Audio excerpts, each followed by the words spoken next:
1.6 crore households. We help the poorest people in our land.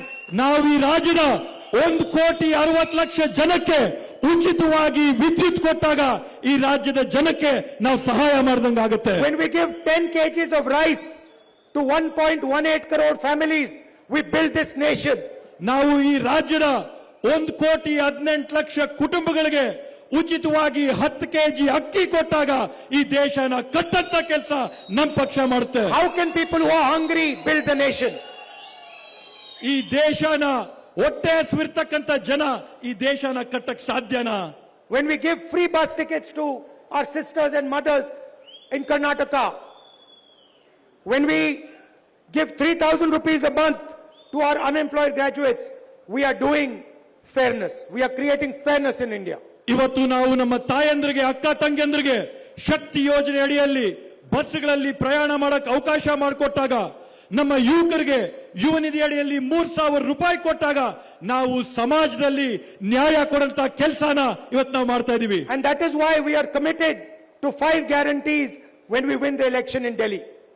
ಆದ್ರಿಂದ ನಾವು ಈ ಬಾರಿ ಕೇಂದ್ರದಲ್ಲಿ ಕಾಂಗ್ರೆಸ್ ಸರ್ಕಾರ ಅಧಿಕಾರಕ್ಕೆ ಬಂದಾಗ ನಾವು ಕೇಂದ್ರದಿಂದ ನಿಮ್ಗೆ 5 ಗ್ಯಾರಂಟಿ ಕೊಡ್ತೀವಿ.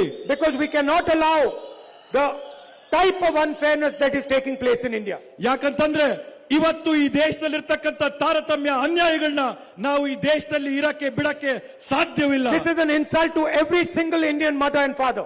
ಇದು ಈ ದೇಶದ ಪ್ರತಿಯೊಬ್ಬ ತಂದೆ ತಾಯಿಗೆ ಮಾಡಿದಂತ ಅವಮಾನ ಅಂತ ನಾವು who give their entire life for this country. ಈ ದೇಶಕ್ಕಾಗಿ ತಮ್ಮ ಜೀವನಗಳನ್ನ ಪ್ರಾಣಗಳನ್ನ ತ್ಯಾಗ ಮಾಡಿದಂತವ್ರಿಗಾಗಿ. So for farmers, we are going to give them a guaranteed legal minimum support price for their product. ನಾವು ಪ್ರತಿಯೊಬ್ಬ ರೈತರಿಗೆ ಒಂದು ನ್ಯಾಯಯುತವಾದಂತ ಕನಿಷ್ಠ ಬೆಂಬಲ ಬೆಲೆನ ಕೊಡ್ತೀವಿ ಅಂತ ಘೋಷಣೆ ಮಾಡ್ತಾ ಇದ್ದೀವಿ. And we are going to forgive the bank loans of our farmers. ಮತ್ತೆ ವಿಶೇಷವಾಗಿ ರೈತರ ಎಲ್ಲ ಸಾಲಗಳನ್ನ ಮನ್ನಾ ಮಾಡ್ತೀವಿ ಅಂತ ಹೇಳ್ತಾರೆ ಈ ಸಂದರ್ಭದಲ್ಲಿ. Karnataka government gives 24,000 rupees a year, 2,000 rupees a month to its women.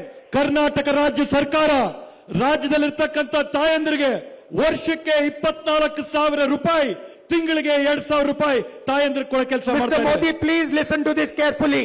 Narendra Modi ಅವರೇ ದಯವಿಟ್ಟು ಇದನ್ನ ತಾವು ಕೇಳಿಸ್ಕೊಳ್ಳಿ. We are going to give 1 lakh rupees every year to India's poorest women. ನಾವು ಪ್ರತಿ ವರ್ಷ 1 ಲಕ್ಷ ರೂಪಾಯಿಗಳನ್ನ ಈ ದೇಶದ ಅತ್ಯಂತ ಬಡ ಮಹಿಳೆಯರಿಗೆ ಕೊಡುವಂತ ಕೆಲಸ ನಾವು ಮಾಡ್ತೀವಿ. If you can give millions and millions and millions of rupees to Mr. Adani, we can give millions and millions of rupees to India's poor women. ಅನುಕ್ಷಣದ ಸುದ್ದಿಗಳಿಗಾಗಿ ವಿಸ್ತಾರ ನ್ಯೂಸ್ ಯೂಟ್ಯೂಬ್ ಚಾನೆಲ್ ಸಬ್ಸ್ಕ್ರೈಬ್ ಮಾಡಿ. ಹೊಸ ಸುದ್ದಿಗಳ ನೋಟಿಫಿಕೇಶನ್ಗಾಗಿ ಬೆಲ್ ಐಕಾನ್ ಕ್ಲಿಕ್ ಮಾಡಿ. Latest ಅಪ್ಡೇಟ್ಸ್ಗಾಗಿ www.vistaranews.com ವೆಬ್ಸೈಟ್ಗೆ visit ಮಾಡಿ. ಅಂಗೈಯಲ್ಲೇ ಜಗತ್ತಿನ ಸುದ್ದಿ ತಿಳಿಯಲು ವಿಸ್ತಾರ ನ್ಯೂಸ್ ಕನ್ನಡ ಆಪ್ ಡೌನ್ಲೋಡ್ ಮಾಡಿ.